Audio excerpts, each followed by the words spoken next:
William, thank you so much for joining us on the Agentic Marketer, where we're taking a peek into today's leaders' tech stacks and AI strategies just to learn a little bit more about how you're using AI agents to hit your pipeline targets. Before we dive in, can you just tell us a little bit about you and the work that you're doing at Intelligence Bank?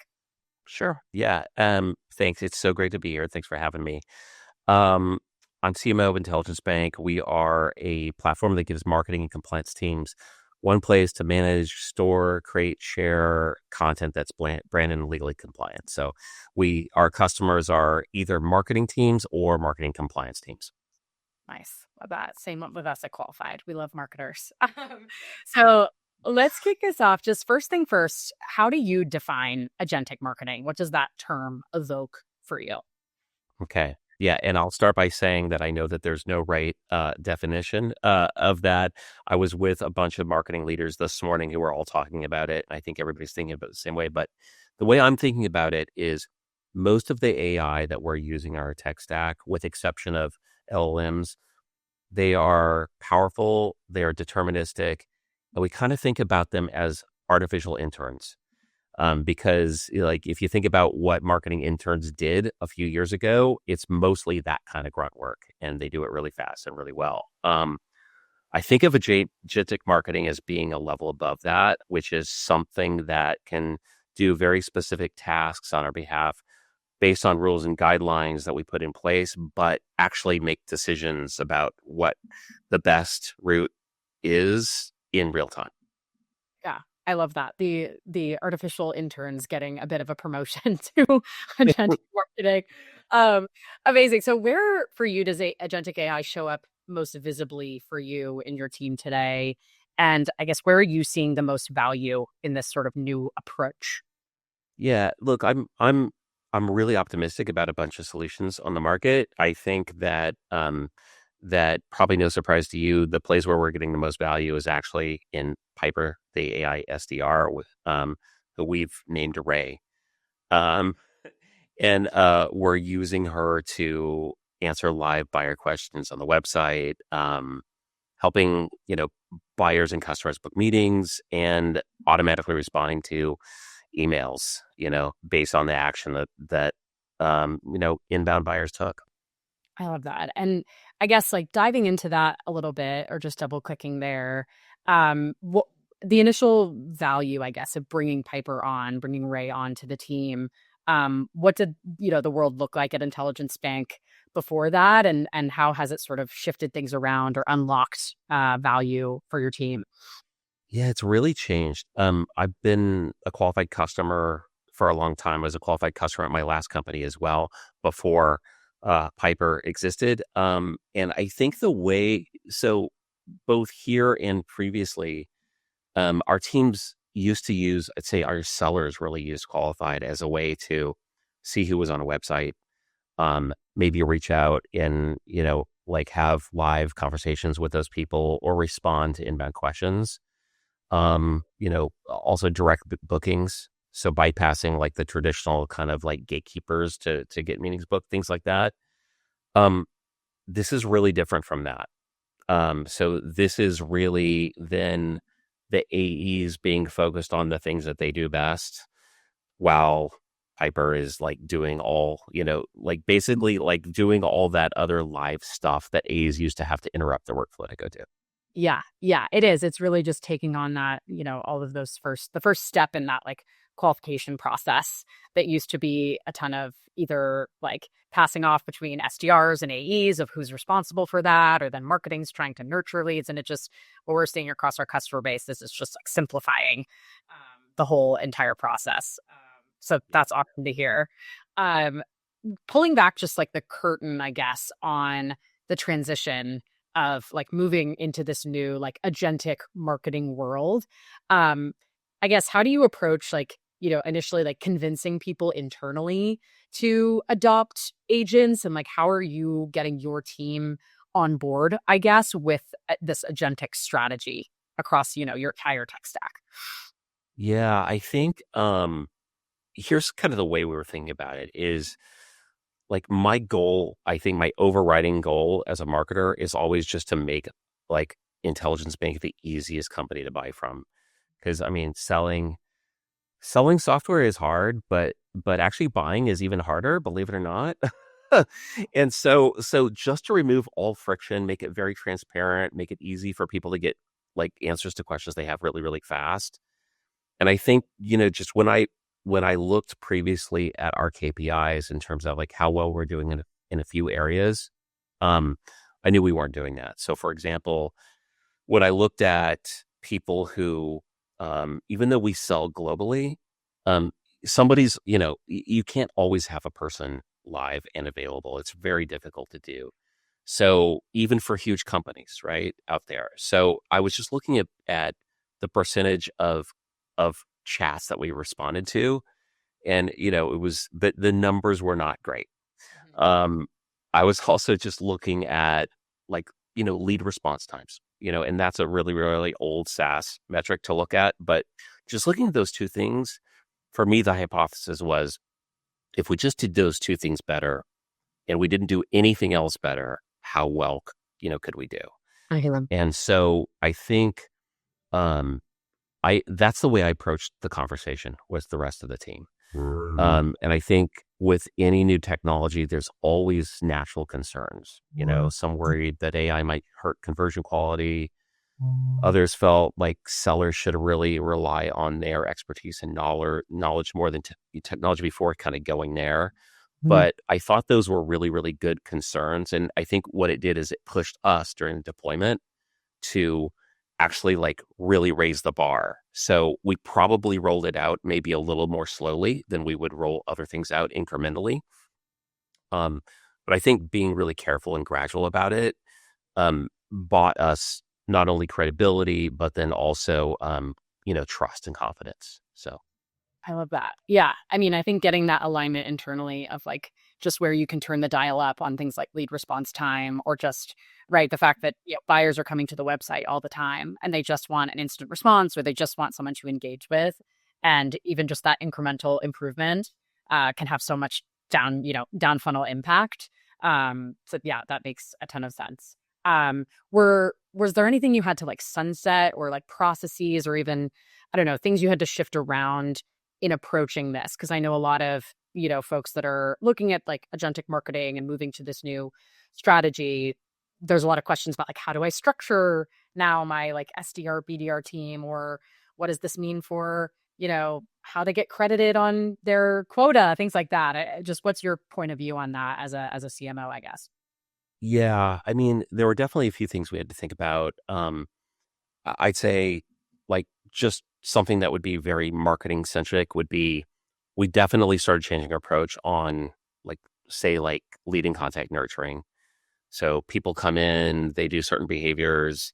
So is that then the job of, like more of a traditional kind of rules based, marketing engine to get back at, or like, are there certain situations where like that's maybe not the best approach we do things? So there was definitely a few things to think about like that. I think that we didn't have anything from a sales compensation perspective to worry about, which was great. Mm. But I'd say for the most part, it was just about the conversation in terms of like giving account executives times back, right? And mostly that was well met with open arms. We definitely did have some people who loved, I would say, like, I'll call like old school qualified and say like, no, I love it when I see like my prospects hit the site and I go and do that. And then I think for that, it's like, okay, we can accommodate that. Like even when it's like the email lead response, for example, which is comes from kind of a different place functionally, but is like, no, there's a manual takeover for that. You can do it. So I think it's a little bit of, for us, giving people the option to do either.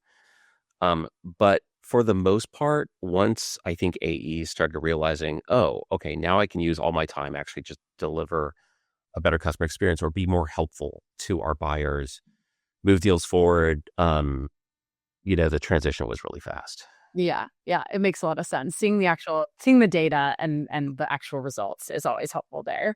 Yeah. I wanna talk and switch gears a little bit about just your perspective on this AI shift. So you spoke on another podcast very recently about the acceleration that AI offers to marketing workflows.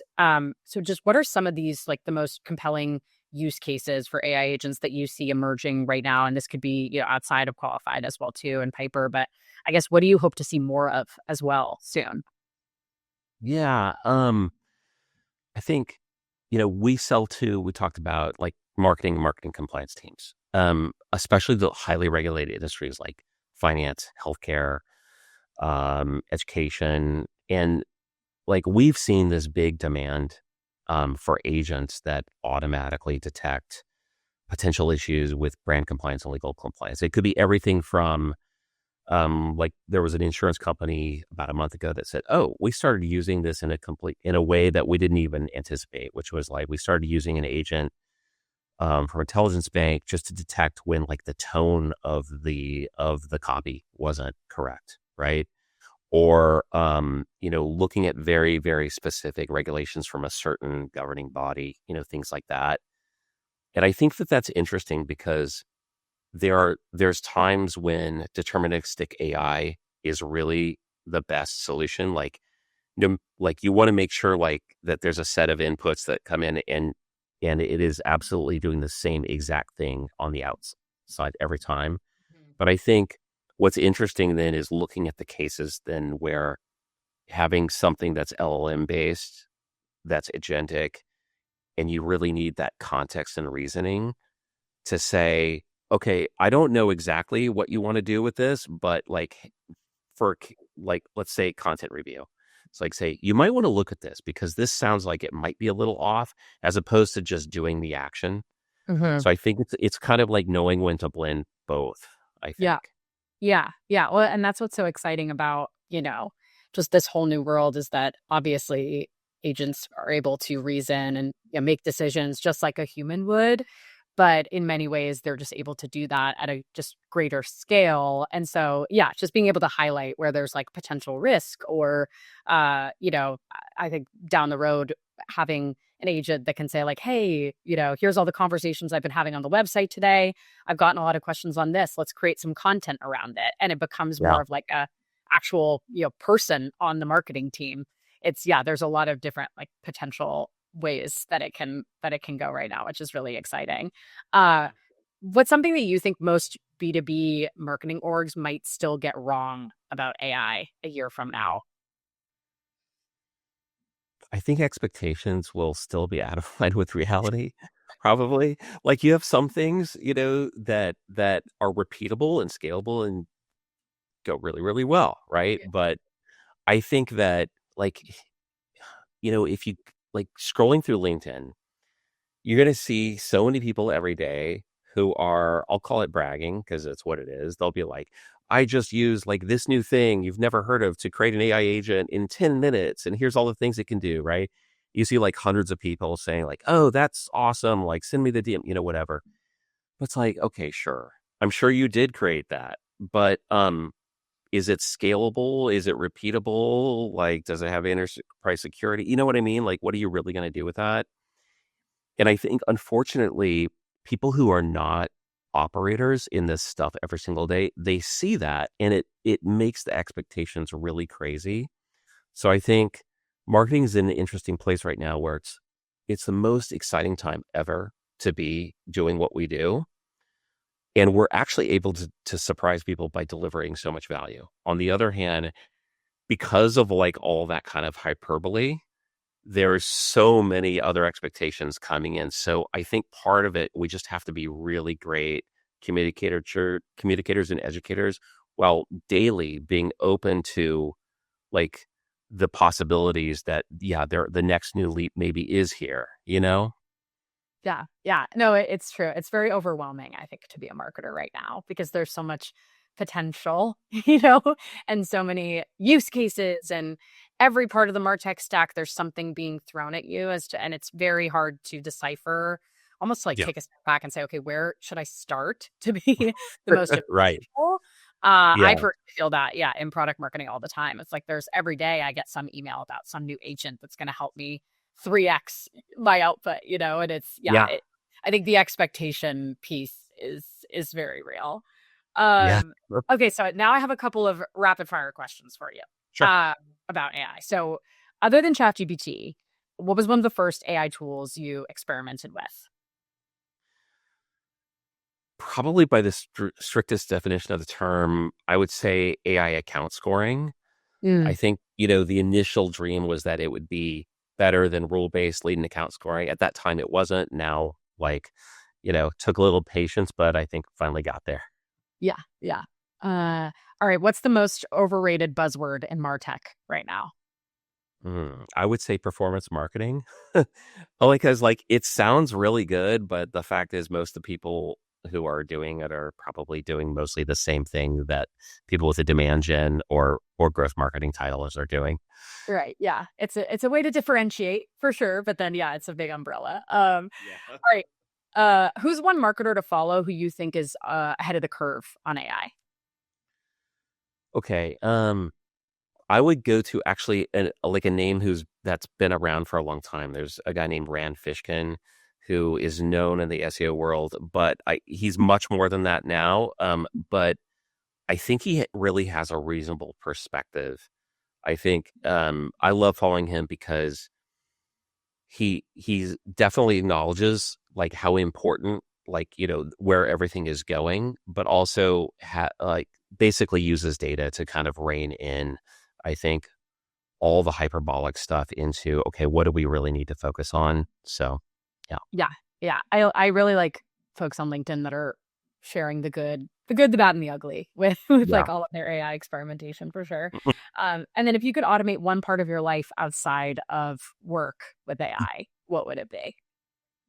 It would definitely be food prep because I love to cook. So I would, as long as the robot sous chef would not actually freak out and kill me.